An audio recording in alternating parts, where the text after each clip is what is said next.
A reading from the Gospel of Luke, chapter 14, verses 25 to 33.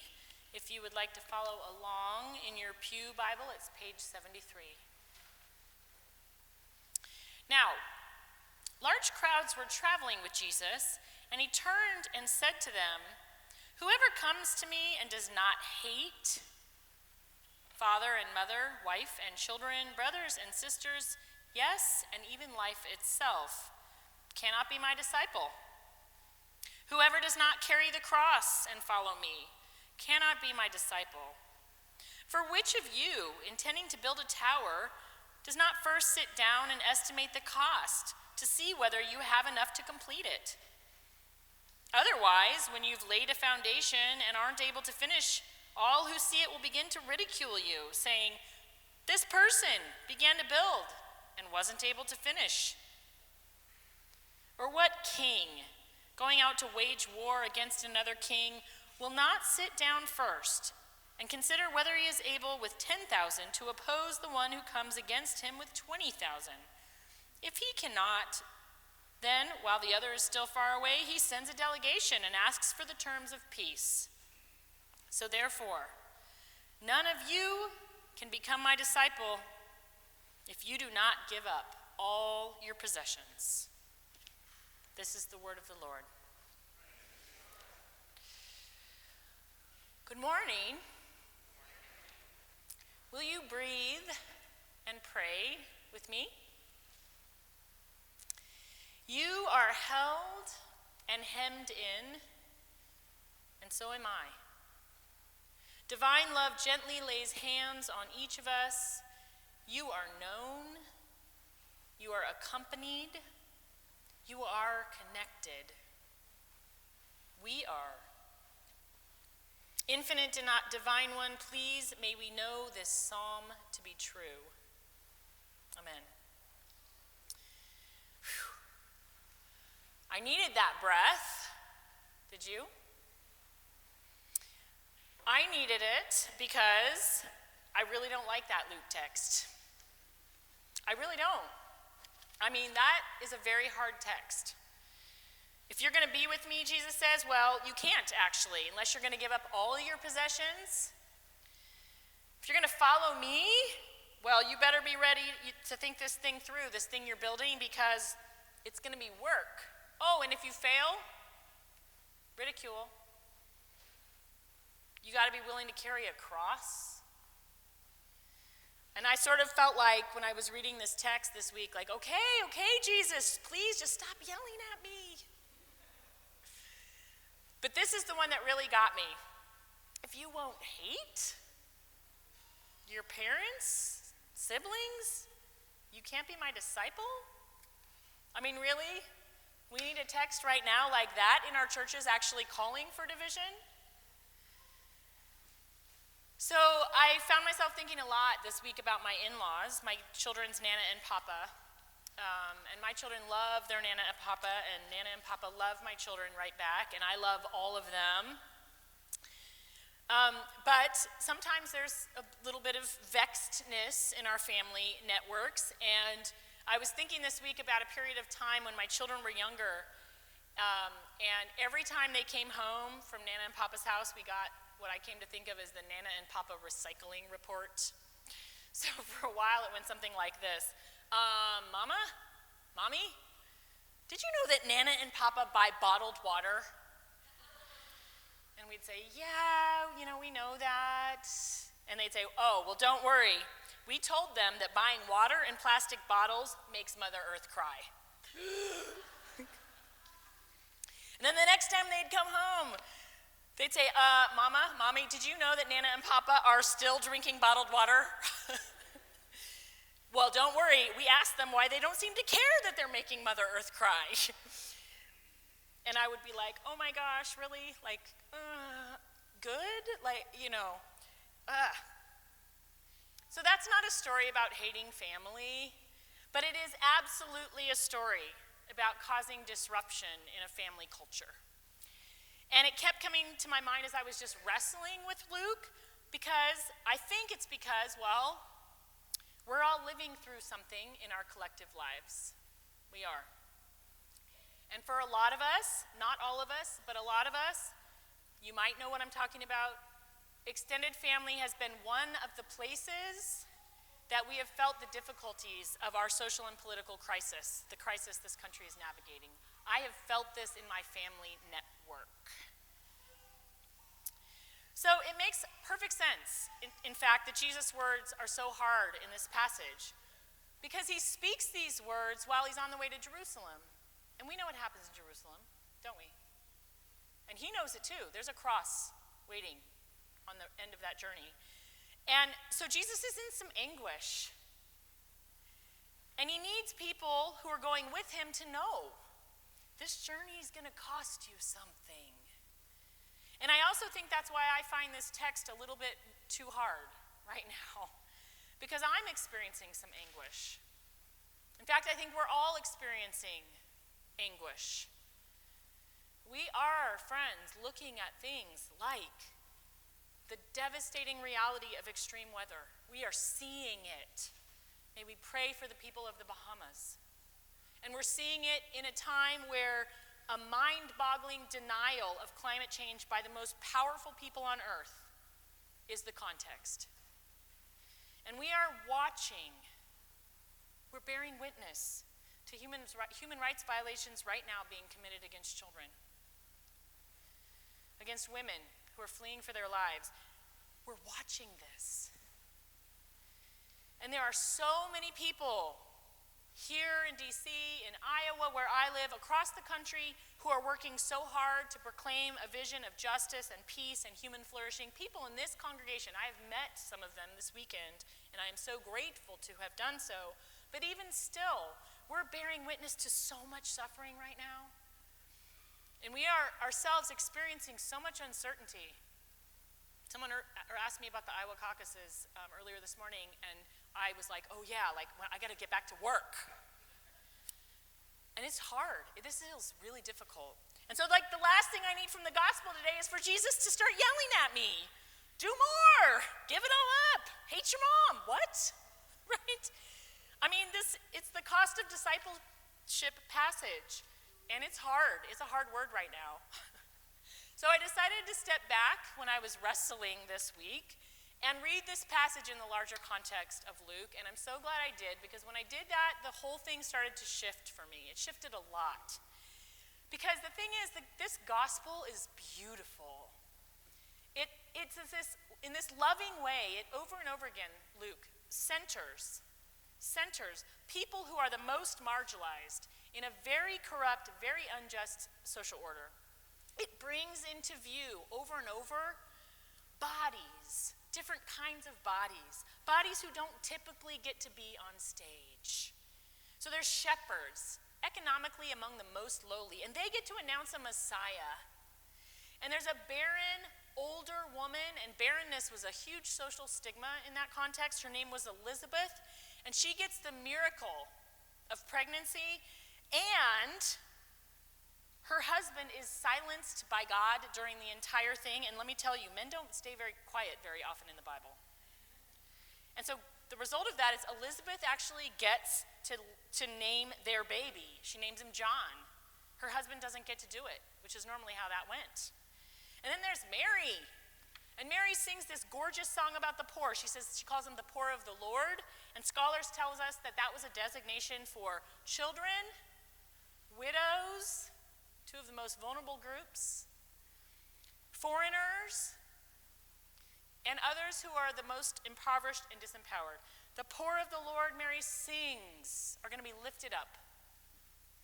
And then Jesus comes on the scene, and he just stays on message. He heals. He proclaims Jubilee, which means he's announcing a release of debt. He heals again. He touches bodies with consent, bodies who have been cast out because they make people uncomfortable because they're sick. He makes sure people know that his ministry is about releasing all the prisoners. And biblical scholar Stephanie Crowder tells us he never strays from a messianic declaration to bring release and to set people free.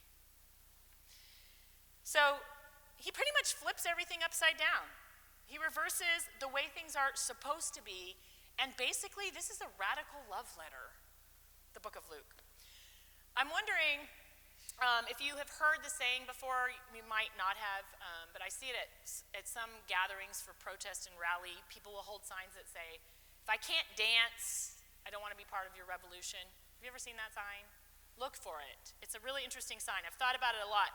And what I realized when I was reading the whole book of Luke was that I was being given this invitation to come dance with a diverse and motley group of humans who were connecting and eating together in response to this amazing encounter of radical love. So, to be clear, radical love, yes, is going to get Jesus in trouble. And that journey to Jerusalem is scary and intense. Nothing about what I've just said takes that away. And yes, he is therefore going to say some hard things about discipleship. He has to, because there are times when living radical love can get you in trouble. My friends, we are living through one of those times. But Jesus isn't yelling at us. He's just asking, can we? Will we? Are we ready to keep our purpose even while we're walking on a road to Jerusalem with him? Will we be ready and willing even to trade out the things that can get in the way of that? Things like family peace, possessions, stuff. The verse right after this passage that I didn't read is the one that says, salt is good, but if it's lost its taste, what good is it? Can we keep tasting like salt even while we're in anguish?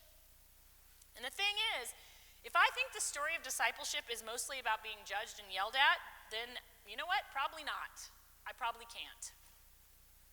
But when I'm invited to participate in a dance with others, and in the course of that participation, I get to actually be in touch with radical love and a vision for all of us to flourish as humans, I think I might be able to do that. I think maybe so. And so, the question for me today is, in times such as these, can we possibly dance? Actually, maybe the better question is, how can we afford not to? So I want to return to it for a moment to that sort of bizarre statement about hating our family. Oof.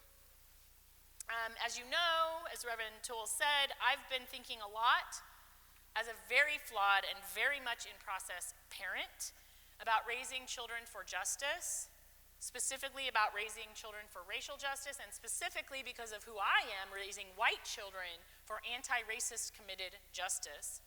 And last night at Reverend Toole's house, and again at 10 o'clock this morning, we were talking about one of the most urgent pieces, challenging pieces in that work for some of us is the need to break white silence. Because if you don't know, there's a very well-documented tendencies in white families in the U.S. to stay silent when it comes to questions of race and racism. And we do this for lots of different kinds of reasons, but a very common one is for the sake of family peace. Please, oh please, when Grandpa Joe or Aunt Susan comes over, if they say X, please just don't say Y. I mean, we know we believe Y, right? But let's not say that. It causes too much dissension. We've been talking this weekend about the significant impact that has on white children if we think we're raising them for anti-racist action and justice. We can't do that, right? But what I've noticed in this collective thing that we are all living through is that this collective thing isn't making that tendency or temptation any easier, at least not for me. It's made it harder. Everything feels so raw. I am extra on edge to protect my children. None of us know, we were talking about this yesterday too, how do we talk to young people about what's going on politically? I can barely know how to talk about it with other adults. We're speechless. And I'm definitely more aware, especially living in Iowa, about the things my kids might say in public spaces, depending on the conversations we're having at home. I feel acutely aware of that in Des Moines, Iowa. So, oh my gosh, if everything feels raw and hard all the time, can we at least have one place, one sphere where things just feel stable? Like, family, do we have to have dissension there too? So for me, I mean, if my kid's badgering Nana and Papa about water bottles, if that made me squirm, whew, you should have seen how I was sweating knowing what they might say to them about borders and immigration. I didn't have to sweat for long, well, because they told me what they said. And what they said was this: well, we told Nana and Papa We told them, if you can't feed your baby, it's more important you decide to figure out how to feed your baby than it is to follow the law. We told them that. That's what my kids told me. Breaking white silence isn't popular in my family. You get described as audacious, or as raising audacious kids, or as judgy, which in that family network is worse, or whatever, or as in like, can't we just all get along and be Iowa nice? Have you heard? Oh, you've heard of Iowa nice. You don't have Iowa nice in DC. We didn't have it in New York either, where I lived before I moved to Iowa, and I'm glad. That's a compliment. Iowa nice is not very nice much of the time, right? It means keeping quiet for the sake of niceness when there's kids on the border. That's what it means. So none of this might be your family story, might not be yours. This is mine, but it might not also, I think it's also not just my story, because it's not just specifically about the temptation to white silence, it's about the temptations of silence when we're in any space where there's a collective and socially sanctioned kind of peace that's been made with oppression. When we're in any relationships, whether those are personal relationships or work relationships or institutional relationships, where the larger context is one of a kind of acquiescence with a status quo that we actually know needs to be flipped on its head. And that temptation to silence gets stronger if we aren't constantly practicing and experiencing and immersing ourselves in joy, in the joy of dancing, for example. If we're not touching radical love. And oh my gosh, what my kids are teaching me about following Jesus on precisely that front. I just got pictures this morning of my kids. My kids are in Brooklyn this weekend with their biological dad. They went to Coney Island yesterday. I got these pictures of them. He had let them get on this, like one of those whirly swing things that flies you through the air. And my kids on their faces in the still shot had this face of like embodied horror joy of the feeling, the dancing feeling of being whizzed through the air. I would never get on that thing. One of the many things that my kids share with me every day, and if you have kids in your life, whether you're a parent or not, you probably know this, is this fundamental joy they get from just existing, from having a body. And this kind of roots them in this embodied, radical, fundamental love and goodness, I think. They take as their starting point this joy and love as fundamental to everything. And so there's this connection that I'm realizing is there between that experience and their audacity about just speaking the truth. Kids will say everything partly because they experience things and they're like, well, of course it should be this way. So when my kids have publicly uttered things, they aren't judging people, and they actually aren't yelling at their Nana and Papa any more than Jesus is yelling at me. They're just like, clean air and no more plastic because, well, life. They're like, hungry babies and their families matter. They just say, well, Black lives matter. And so let's all dance that dance of love. That's what my kids do. And so they don't worry about the silence. They're just like, this is the truth. So I want us to notice that when Jesus is on that road where he said the hard things that I wanted him to stop saying this week for a little bit, he wasn't walking by himself. The crowds were getting bigger and bigger even while he's saying these hard things. And throughout the whole book of Luke, it's like that. He says these things like, well, don't be jostling for inviting the wealthy to your table. And next thing you know, people are throwing open their doors and everybody's coming to the table. Doesn't matter what kind of clothing they had. Doesn't matter that you're supposed to follow an order for who sits where. They're eating together. It's like this radical love letter. The Luke story flips things upside down. Mary and Elizabeth are there for each other. And those shepherds are excited. And you know what, friends? It made me think about these people here and in Iowa and all over the country proclaiming a vision of justice. Whenever I'm with those people, all I can feel is like I'm dancing with this motley crew that's robustly diverse, and we're proclaiming a flourishing for all of us. And you know what? Silence might be tempting these days, but man, when I am plugged in with those kinds of physical experiences, with this beautiful, larger, embodied project of radical love, the kind that start when we fundamentally know that we are known, we are accompanied, we are beloved, created in the image of God, when I'm plugged in with that in my embodied life, silence gets way less tempting because it feels more like death to me. I want to be dancing. The cost of discipleship is serious. I'm not here to downplay that. We have to be ready to decide, will we break silence or not? There might be consequences. But friends, please know, Luke is a love letter. It's delicious. It's compelling. And when we know that in a most fundamental way, when that's our starting point, some of the fears and anxieties about breaking silence and its consequences, they just lose their power, and silence becomes far less compelling. So I want to tell you one last amazing thing. You've probably noticed as an adult, I tend to think about like counting the cost. Is this the right time? What's the good strategy? I spend a lot of time stressing about this in ways my kids just don't. So my kids run around and they just keep announcing their truth, and thank God to this point they still do. And it's true that we've had difficulties in our families in this political climate. But something really subtle then and that's oh so beautiful happened in our family. But a little over 6 months ago, my kids came home from Nana and Papa's right before Christmas, and they were just like bouncing with excitement. They said, "Guess what? Nana and Papa gave us something early for Christmas. You aren't going to believe what they gave us, Mama and Mommy." And they pulled out a card that my in-laws had given them for Christmas, and the card was a gift to my 2 children that said, "Dear H&E, for early Christmas, we want to tell you that we bought our last package of bottled water. For Christmas, we are making a promise to only drink tap water." And my kids then, we together gave them back for Christmas reusable water bottles that they could keep by their bedstand at night. My kids, they were just excited. I just wanted to weep.